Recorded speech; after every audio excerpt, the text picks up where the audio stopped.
Welcome and thank you for tuning in to episode number 5 of 10 Tesla Topics, your show for Tesla-related news, rumors, and stories. My name is Max Maurice, and during today's episode, I'll fill you in on 10 Tesla topics from Tuesday, January 31st to Saturday, February 4th, 2017. Topics discussed today are the following: Model S crash test, Model S crash in real life, Shell chargers, a couple undercover Autopilot cars were driving around, it's Tesla now, not Tesla Motors. Scotland Yard wants to be like the LAPD. Sweet parking at the Fremont factory. A Tesla Gigafactory in Minecraft. New Tesla maintenance program. And Ontario is changing their EV incentives. Topic number 1 comes from Tesla Roddy. The Tesla Model S has failed to get the top safety pick rating from the IIHS, or the Insurance Institute for Highway Safety. In the largest round of testing, IIHS found that the driver's seatbelt allowed the crash test dummy's head to contact the steering wheel during the small overlap front crash test. So because of that, the Model S earned an acceptable rating in that area instead of the good required to make a top safety pick. The IIHS also raised concerns about the possibility of lower leg injuries during the same test. Neither of these potential injuries, were so high that we would expect life-threatening injuries, but they are too high in our opinion to get good ratings for those body regions, said Dave Zuby, a spokesperson for the IIHS. It's important to note that the Model S did not fail any of the crash test procedures. Also, the Model S still has the lowest ever probability of injury in any car ever tested by the NHTSA. Topic number 2 comes from Tesla Roddy. And following topic number 1, on the same day that IIHS didn't award the Model S with their top safety pick rating, there was an accident involving a Model S and a tractor trailer. And this case just goes to show the level of real-world safety that Tesla provides. The silver Model S seen in the photo here has been purchased by Redditor xMachina70 on eBay and was being driven to by a person hired by the original owner. And as you see here, the pictures make it pretty clear what happened. The tractor trailer slammed into the rear of the Model S while it was still on the highway. The driver of the car walked away with no reported injuries, which is great to hear. And because the title had not yet been passed, the loss is on the original owner, not the buyer. So if you're selling a car, there's a good reason not to cancel your insurance until the money has been paid and the paperwork completed. Oh, geez, that's quite an interesting situation for both parties, the buyer and the seller. Of course, I'm glad they're both okay, but at the same time, it really sucks, to say the least, really. Topic number 3 comes from Electric, and I really do like this story. So some oil companies, have kind of reluctantly accepted that the transition towards EVs is slowly happening, so some of them started installing EV chargers at their gas stations. Well, Shell is the latest major company to do so. Shell says that they will start installing charging stations in Britain and the Netherlands later this year. Shell's business director John Abbott revealed the new business plan to Financial Times. We have a number of countries where we're looking at having battery charging facilities. If you are sitting charging your vehicle, you will want to have a coffee or something to eat. They didn't reveal what kind of chargers they plan to use, but Abbott said that most electric cars will be able to charge up to 80% in roughly 30 minutes, meaning that they're most likely talking about a level 3 DC fast chargers. The company expects the transition to take a few decades, and it is starting, in Britain and the Netherlands for now. And with around 25,000 Shell gas stations around the world, it would be notably increase the electric vehicle charging infrastructure if they decide to, of course, deploy at every station, which it's unlikely at the moment. But, Britain and the Netherlands, that's quite a good start. Topic number 4 comes from Electric, and as you already know, Tesla has thousands of Model S's and X's equipped with the latest Autopilot hardware on the road today. However, only a few prototypes have software capable of level 4 or 5 self-driving installed. In its latest disengagement of autonomous mode report with the California DMV, Tesla confirmed that there were 4 prototypes last year and that they accumulated 550 miles of fully autonomous miles in 2016. Companies testing fully autonomous vehicles on public roads in California have to issue a report of the disengagement events with the vehicles under testing. Tesla issued its report for 2016 and confirmed that it drove 550 autonomous miles in 2016 with 168 disengagement events. Interestingly, all of Tesla's prototypes that drove on California's public roads last year were Model X's. And a source familiar with the program told Electric that the autonomous mileage was mostly accumulated for the production of the demonstration video that Tesla published. It would also explain why they were only using the Model X, since it was the vehicle used in the videos.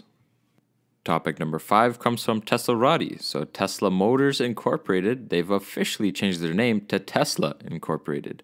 The change reflects Tesla's expanded business reach, which includes electric vehicles, solar roofs, and energy storage, as well as a couple other products and services.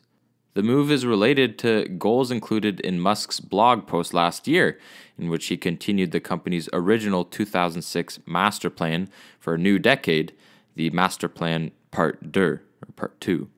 In the letter, Musk described Tesla's overreaching mission as much as more, building cars. They wanted to do just more than building cars. So in order to create a sustainable energy corporation, Tesla has to at least move from manufacturing an all-electric vehicle to producing the lithium-ion batteries that generate electricity for those vehicles. However, the Tesla expansion didn't stop there. They now offer the Powerwall 2, which is a home energy storing system.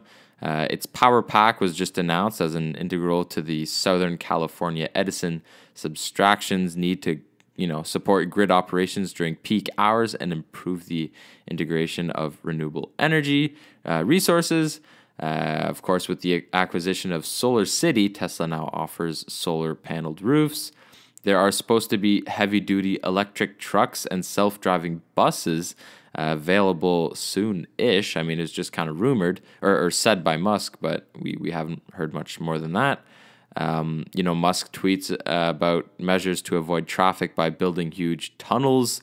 And a Tesla ride-sharing network, the Tesla Shared Fleet, is an Uber-like, system, but is much more upscale and desirable, was also included in the Master Plan Part 2. The name change move is consistent with other technology manufacturers that involved with an expanding product line, like when Apple dropped the computer, right? Because it used to be Apple computers, but they dropped the computer from its name after the release of the iPhone. However, the Twitter handle of Tesla Motors, I guess, still remains Tesla Motors, while the Facebook page simply reads Tesla. Topic number 6 comes from Electric. So Scotland Yard, which is London's police department, is in the process of making a lot of their fleet cars and motorcycles electric. They plan to change the first 250 vehicles within the next 12 months, but their 4,000 car fleet could soon be completely electric, which, I hope it will be. They claim to be considering all the options, even hydrogen fuel cells, but Tesla is also reportedly in the running since Chief Sir Bernard Hogan-Howe, I think I'm pronouncing that right, but anyways, says that he spoke to Elon Musk about trialing Tesla's vehicles. The police chief made the comment to The Standard yesterday. While Musk is the only CEO that Hogan-Howe mentioned talking to, the Met official says that they are in discussions with nearly all major car manufacturers, including Ford, Mercedes, Nissan, Renault, and VW, to test their vehicles ranging from, mopeds to vans. They are already testing the all-electric BMW i3, and they say that the response from police drivers to the BMW i3 has been very positive. It's a very quick car.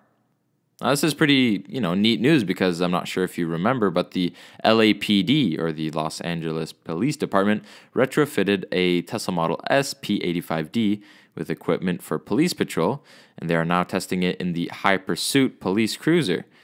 If being a police officer means I could whip around in a Tesla all day, I think I should join the police, maybe. Topic number 7 comes from Tesla Roddy. So apparently Tesla's Fremont factory in California is an absolute nightmare when it comes to parking. If you don't believe me, well, take a look at these Instagram pictures posted by Tesla Parking Lot.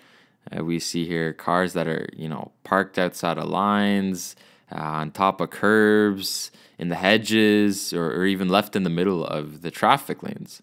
I mean, look at all these cars. How do you even manage to get in some of these positions? Especially this Mustang Boss 302 right here. I mean, I'm only assuming here, but someone who buys a Boss 302 should be an enthusiast. And by the looks of the car itself, the owner seems to, take pride in his ride, but maybe take pride in your parking too. Geez. Well, the city of Fremont has recently approved a plan to double the size of the Tesla factory to accommodate production of the new Model 3 due later this year. Tesla will be adding even more people to the payroll to help manufacture the car. But where will they park? Maybe everyone just needs Tesla's Autopark feature. Maybe that would help this whole parking situation. Topic number 8 comes from Tesla Roddy. So sorry in advance, but I'm going to butcher this name for sure. But Vladas Lazas is a famous Lithuanian entrepreneur, and he had a vision about Tesla Gigafactory coming to his country. Last month, he wrote in his column at Verslo Žinios, which is the main Lithuanian business daily, that Tesla should search no further than Lithuania as a European location to build its second Gigafactory. The column has inspired a movement for what is being known as a beauty contest in Lithuania. With Lazas' inspiration, enthusiasts, a Facebook meetup, a panel discussion with top government officials, a communication hackathon with 1,000 euros prize, and a budget to implement the winning idea have all been part of a larger plan to convince Musk that Lithuania is the right country for a Gigafactory. So check this YouTube video out. It's pretty cool. It's titled Minecraft Tesla Gigafactory in Lithuania. The video shows that in 2 days, a team of Lithuanians did what took Tesla to do, 2 years, build a Gigafactory. So 40 Minecraft builders completed this project in 35 hours. I myself have never played Minecraft, but it seems like what they did here is takes a lot of work. And of course, with every topic, if you wish to watch the full video, you can find it on the show's Twitter at 10 Tesla Topics. I'll post it there. Topic number 9 comes from Tesla Roddy. So Tesla owners received an email from the company notifying them of changes in Tesla's maintenance plans and extended service agreements. Here's the opening paragraph. Tesla is pleased to announce the new maintenance plans and extended service agreements for North America, Europe, and Asia Pacific. These plans have been designed to provide peace of mind and optimize the performance and reliability of your Tesla. The new maintenance plans includes annual service inspections that now cover additional services such as wheel alignment and leverage the experience that we have acquired from over 3 billion miles driven by the 180,000 Teslas on the road today. These plans can be purchased in your My Tesla account. So naturally, the new maintenance plans apply to both the Model S and X drivers, and that includes an annual inspection, which covers additional service, as I mentioned, such as wheel alignment. They cost less than the regular price of a standard service procedure, and they are also transferable to a later owner if the current owner decides to sell their car. The basic option is a maintenance plan that covers the owner for 12 months or 12,500 miles. Additional plans include a 3-year maintenance plan, which is 3 years or 37,500 miles, whichever occurs first, for a total of 3 annual service inspections, or a 4-year maintenance plan, which is 4 years or 50,000 miles, whichever occurs first again, for a total of 4 annual service inspections. Of course, if you want to know all the details, the full article will be on my Twitter at 10 Tesla Topics. And the last topic of the day, topic number 10, comes from Electrek. Now, this topic might not affect you directly, but Ontario's government is offering one of the most generous direct electric vehicle incentive between $6,000 and $14,000 to support the purchase or lease of an eligible battery electric and plug-in hybrid electric vehicles. And just to be clear here, Ontario is a province in Canada. Notable cities in Ontario include Toronto and Ottawa. So previously, Tesla buyers didn't really have access to the full incentives since cars with MSRPs between $75,000 and $150,000, that's Canadian, those vehicles were capped at $3,000 as an incentive. So here are the changes made to the program. So it removes the cap limiting EV incentives for 30% of the manufacturer's suggested retail price, which is the MSRP. It eliminates the $3,000 cap on incentives for EVs fully run on battery power and prices between $75,000 and $150,000, which enables the long-range zero-emission travel and have less environmental impact than lower-priced plug-in hybrids. But that also continues to exclude EVs with an MSRP of over $150,000. So that's kind of like P100D Model S, kind of like the higher end Teslas. But the lower end Teslas, if you really want to call them lower ends, but your 60, 60D, 75, 75D, even 90D, you should be good with getting that incentive. But yeah, the change mostly affects Tesla since most EVs were already below $75,000 in Canada. But due to the exchange rate between the Canadian and American dollar, Tesla's vehicles are still pretty expensive here in Canada. So a little comparison. So the Model S60, so that's the base, starts at $97,200 Canadian, which is roughly $75,000 US.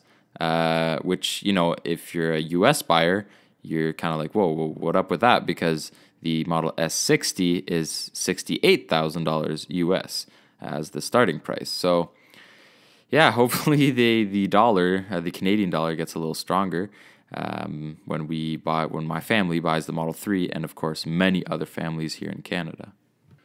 All right, so those are your 10 Tesla topics from Tuesday, January 31st to Saturday, February 4th, 2017.